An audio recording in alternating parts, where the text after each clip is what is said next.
Hi, I'm Ben Wolf, the executive editor of Splickety Publishing Group, your source for the best flash fiction in the world. We're here today with Alan Arnold, the founder and former vice president of fiction at Thomas Nelson. You published over 500 books in your time at Thomas Nelson. Some of those were speculative. In your opinion, where do you see speculative fiction going in the future, both in the secular and in the Christian marketplace? Well, I see the field opening up far more than it is now. And my prognosis is you're going to see speculative fiction just grow and grow and grow, both in the general market, but in the Christian market as well. And while I was publisher at Thomas Nelson Fiction, I published over 500 novels, but my personal favorite, which I couldn't really say at the time, but my personal favorite was the speculative fiction. And so when authors like Frank Peretti or Ted Decker or James Rubart would go into that genre, it was always my personal favorite to read.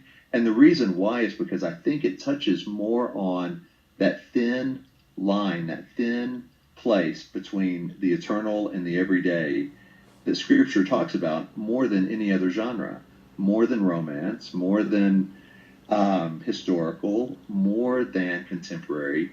That doesn't mean that some stories are better than others, but I think that genre does better than others at getting to the heart of the world we live in, which is there's the unseen and there's the seen.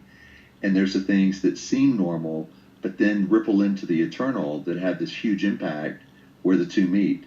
So to me, speculative is, and you look at pop culture and there's such a hunger for that. You go to Comic-Con, which I've been to recently, and you look at the people there and what they're hungering for are those places of mystery and the unknown and the something's not quite right here or something, something's happening that doesn't make quite normal sense. And that to me is where you can really reach the reader and cause them to start asking questions that go deeper than the everyday.